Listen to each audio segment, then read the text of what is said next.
this is your moment, seize it, because Dr. Gerald Ebile is in the building. Dr. Gerald, you're welcome to the program. Thank you very much. You are a life coach and leadership builder, and author of 86 books and counting. Yeah. That's quite an achievement. But tell me about your job description. Life coach and leadership builder. It's not very common. You know, we live in a dispensation which a lot of people are craving to see change. And with the crave for change, we need to invest in developing ourselves with the understanding that can be able to orient people who change society. And the life that every society is experiencing is a product of the train of understandings of the people who recycle in that society or that community. And if we are going to see people get to a place where they're going to build their community, we must consider the option of investing in their development so they can have the right perception about their society. All this put me on a quest to constantly study about what cause societies to evolve. What are the things that cause societies to degenerate? What are the root causes of conflicts? How can we be able to explore what we have to get to our best? And that's why I invest a lot on learning such that would permit me to contribute positively in my generation to see people become the best of themselves. That's just a tip of the iceberg there. Quite a lot for us to chew in this edition of the program. So don't move more. So Dr. Gerald Ebile, students are on holidays. So you're here for us to see how we can make them understand that there is potential in them, make them understand that they can be very useful, make them understand that they can dig deep and still find something special about them, no matter the situation they find themselves in. So tell us first and foremost, what is the message, the key message that you have for young people watching this morning before we can equally, touch on different angles of why you're here? What I have in my heart for young people is this simple message, that every young person is a potential solution to a major problem in their community. No child is a mistake in any nation, any family, any community. They are all carrying something that can be able to impress that which will bring a change. If there is any positive breakthrough in society, a human being initiated it. If there's a problem in society, a human being initiated it. This is holidays. Young people can either become a problem or a source of improvement, a source of contribution to the transformation of community. We go to school all through, and there is a conventional program for school. But holiday is another avenue, not just to play, but it's an avenue to be able to discover other avenues of empowering yourself to become better. And I believe in my heart that the message I have for the young people is that they have come and they have energy in them to become a source of improvement to what they desire to see, better than what they came and met. Every young man is carrying something. Everybody is born in the state of ignorance and underdeveloped potentials. There are abilities in young people yet to be exploited, and the change we are waiting to see is still yet in the potentials of young people not exploited. So a young man should not just be playing and waiting for things to happen. They should invest on their development so that they become the change which they want to see in their generation. What about young people who dream of being something else and their parents are guiding them towards another direction? That's the problem today we have in the society. Sometimes some parents, they failed to become something and they want their children to become the dream they failed in, which is completely wrong. You were aspiring as a young man to become... Let's take a few steps backward. Say that again. So sometimes some parents failed to accomplish their dream and they want their children to fulfill the dreams they failed in, which is completely wrong. And this is the issue a lot of people have. We must understand that every human being is unique. Just like the members of our body, the eye is unique. It's part of the body, but it's unique. Even twins don't have the same value, the same passion, the same burden, the same drive in life. Sometimes we give birth to children, but we can't determine what they will become. Some children will give birth to them. Some of the children will never look them to become anything. But as they grew up, we discovered that some of the children who were not attaching value to finally became something.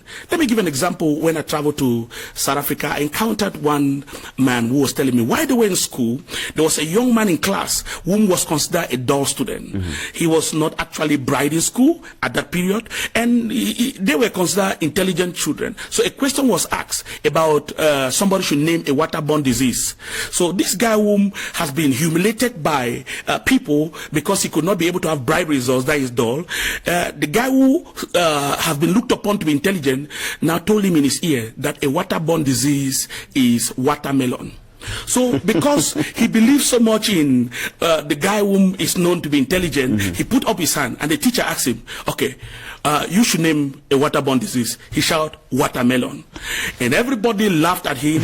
They started calling him watermelon. But do you know the biggest surprise? Nope. Some years after, this young man became the Minister of Education in Zambia. How did he get there?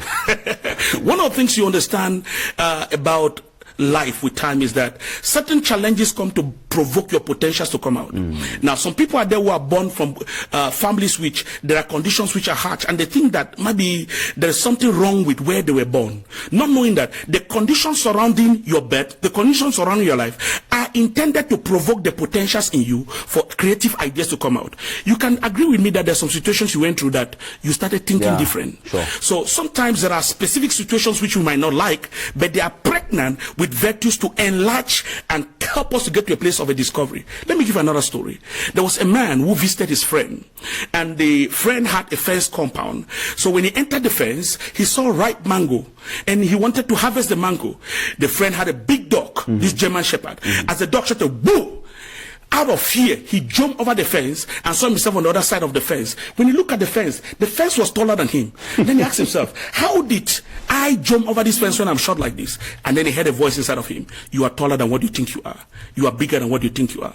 So many people discover their talents through challenging situations. Let me pause there.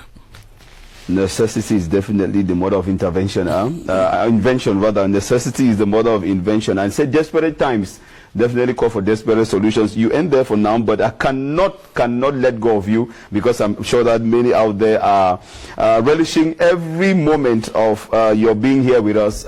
Stay with us. He's still here with us. I'm keeping him for you. Time for me. How versed are you with solar energy? What do you think about solar energy? Well, in life, people come with inventions because they have identified a problem.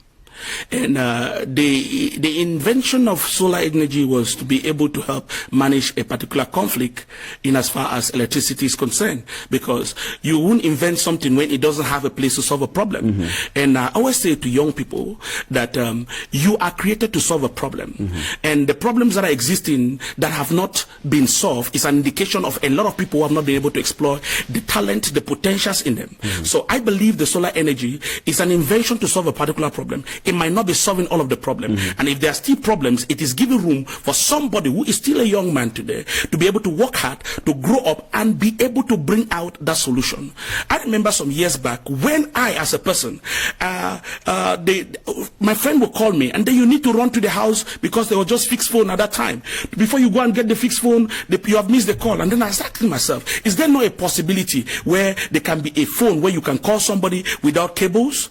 And then, and then I told myself, this is wild imagination. This is witchcraft. This cannot be real. Somebody thought what I thought and decided to invest on his thought and came out with the invention of telephone without cords. And today we are using it. Tell you that whatever sounds impossible is an indication that somebody's ability is pregnant with the answer. So somebody who will make a difference, like a young person, begin to dream. Don't dream to become what others have become. Dream to become an answer to an existing problem. That is what is going to carry to the page of relevance. Nobody becomes celebrated because they did what others have done. Nobody becomes great because they are trying to emulate what others have become. A lot of people are actually living in the shadow of other people's greatness. But if you would match up to get to a place where people can be able to count you out amongst many, for you to be distinguished, you must be able to spend time to look at society and look at an aspect in life where there's a challenge that you are troubled.